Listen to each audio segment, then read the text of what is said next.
Are you kidding me? Are you freaking kidding me? Terence Crawford smashed everybody that Floyd ever fought. Yep. Manfredi, done. Fried. Crawford would have beat him, dominated him, knocked him the hell out. Crawford hit harder than Floyd. Crawford hits harder than Floyd. You understand that? Killer instinct is on 10. Oh, man, come on, man. Crawford can do everything Floyd can do. And he can do it from both sides. Crawford can do everything Floyd Mayweather can do, and he can do it from both stances. Tim Bradley, a unified world champion, was at the top of his game, destroying everyone in his training camp. He expected an easy day when his manager brought in an unknown 23-year-old from Nebraska. But he was wrong. Within minutes, that kid landed a perfect counter right hook and dropped Bradley. It wasn't luck, it was a terrifying moment where Bradley realized he was facing a boxing genius. And the scariest part? Nobody else knew his name yet. I won't fight, bro. Timmy, when you brought Terence to your camp a few years back, yeah, you told him you're gonna be a future champ. Yep. You knew it, right? Yep. What do you have? What kind of skill did he have? Everything. Mentally tough, physically strong, boxing ability, high IQ for sport, student of the game, confident, everything. He's a friend of mine. To understand how huge this was, rewind to 2011. Bradley was preparing for a major fight against Devin Alexander.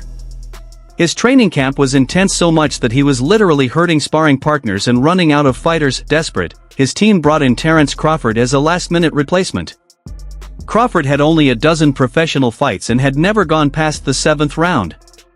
It was a brutally unfair setup. Bradley had his entire world-class team in his corner, analyzing every second, while Crawford was alone, quietly shadowboxing, unaware he was about to face a monster.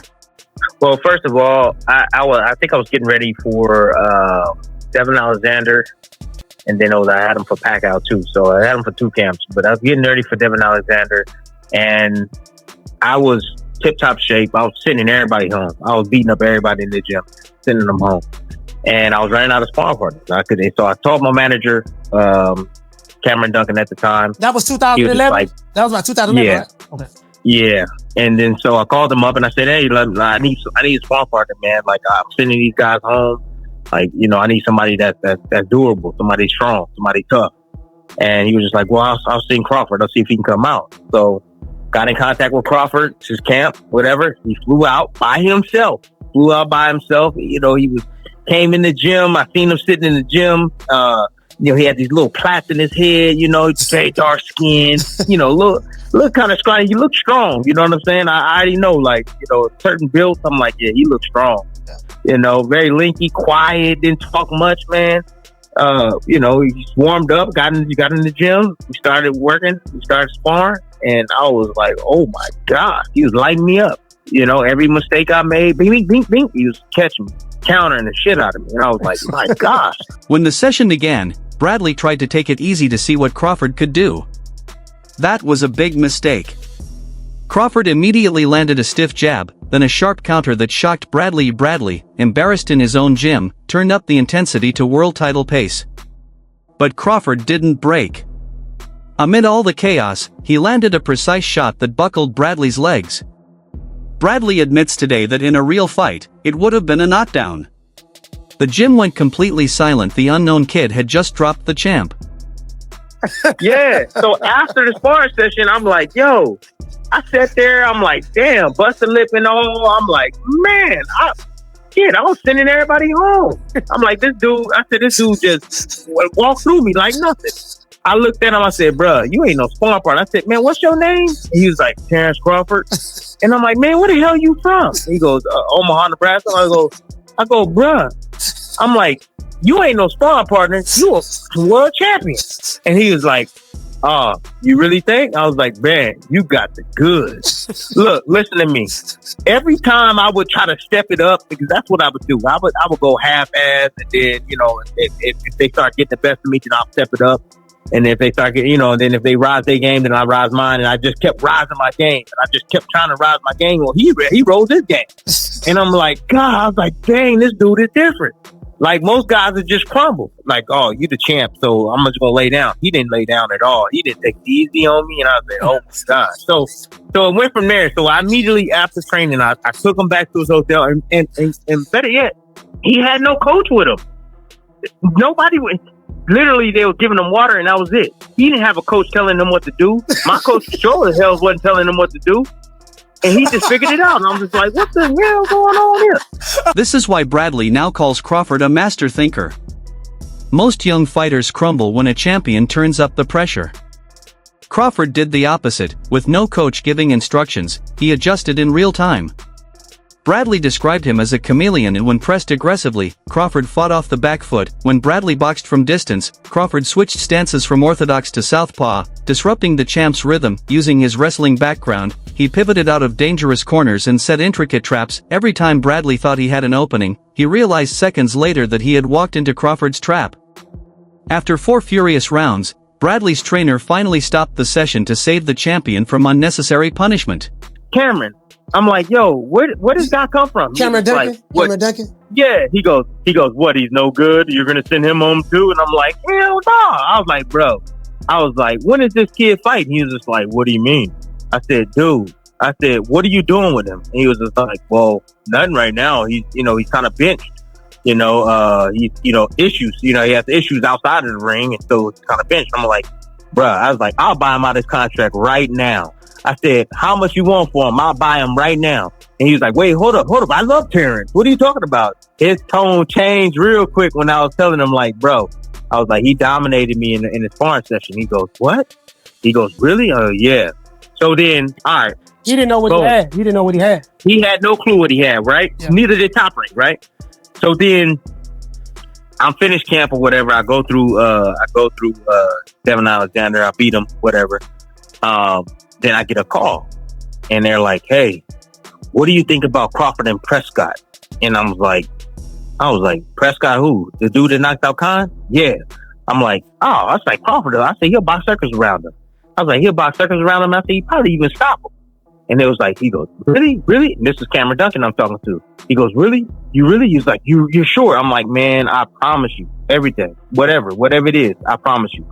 And I was like, man, I was like, yo, you still want to go 50-50 on Crawford? He goes, no, I'm fine. Bradley's biggest takeaway wasn't just getting dropped. Having fought Manny Pacquiao for 36 brutal rounds, he later made a controversial claim: skill for skill, Terence Crawford is actually superior to Pacquiao. I said Manny Pacquiao is the name people are throwing out there, Tim. And you've been in the ring with him 3 times, and you've been in the ring with Terence when you guys sparred. How do you see that matchup? What does Tim Bradley think about that? I mean, it's a tough match. That's a tough match. But, of course, I'm going to go with my boy. I'm going to go with my boy Terence. I think he, the IQ, man. That movement he showed tonight, that definitely will give Manny problems, with all that movement. But, then again, when you think about it, because I've been in the ring with Manny, this dude, he ain't like Postol. He ain't going to sit there and, no, he ain't going to sit there and no, Manny's going to be, and he going to be letting them hands fly. So I think it'll be an interesting matchup. I would favor my boy Terence with his size, his movement. I would favor him in the fight. I would want him to beat him. But it's like I said, man, that's a tough fight. Manny, you can never count that guy out, man. He's a beast. Does Manny still have a lot left, Tim? Yeah, man. Yeah. That last time out, I don't know what I said to piss him off, but that last time out, he looked good. He was sensational. He learned a lot from that Floyd fight, let me tell you that. Bradley explained the difference: Pacquiao overwhelms with speed, power, and relentless physical pressure. Crawford dismantles you mentally. Pacquiao is a storm you try to survive. Crawford is a cerebral assassin who nullifies your best weapons before you even throw them. It's the difference between being beaten by brute force and being completely outsmarted by a superior mind. I love Terence Crawford. I disagree with that because I think Floyd at his best. Because I think Floyd at his best was a better defensive fighter than Crawford. Crawford's a better offensive fighter, but in those kind of matchups, I think defense usually beats the offense. I don't. Because Terence Crawford got more to bring. He got more to bring to the table. He's a great fighter. Floyd Mayweather got the little shoulder roll. I get it. Controls distance. But Terence Crawford is also a master at distance. Terence Crawford has punching power to hurt Floyd Mayweather. We saw that in the Shane Zab hurt Judah him. fight now. Yeah, Shane too. Shane hurt him with the right hand. Shane did hurt him Yep. as well. Yep. And did he fight Shane? But did Floyd fight Shane in his prime? Do you think No. he fought him in his prime? No. Exactly. And Max, Zab wasn't exactly. quite a Shane level fighter. That's true. Listen, There it'd be you a great go, match. Max. It'd be a great matchup, no doubt. What you said about the other fighters who are avoiding him, those fighters are with Heyman in the PBC. But when you listen, and obviously you're not in a rush to throw your guy in with Terence Crawford if you can make money other ways at 147 pounds. But True. Sean Porter has mentioned Terence Crawford. He's not running. It has been reported recently that Arum and Heyman were talking about a Crawford-Spence fight. Not this year, but the following year, if they remained undefeated. But then Spence got into the car accident. And we see now that with the Fury-Wilder fight happening, maybe there's a thawing and more of a willingness to do business, if it makes sense, between the promoters. And Heyman's technically an advisor, but he's a power broker. I would love to see if Spence gets back to being the same guy he is and isn't facing legal repercussions for the car accident. Yes. I would love to see Spence and Crawford. I think that's the best fight in boxing, Tim. Yes, it is. Right now it is.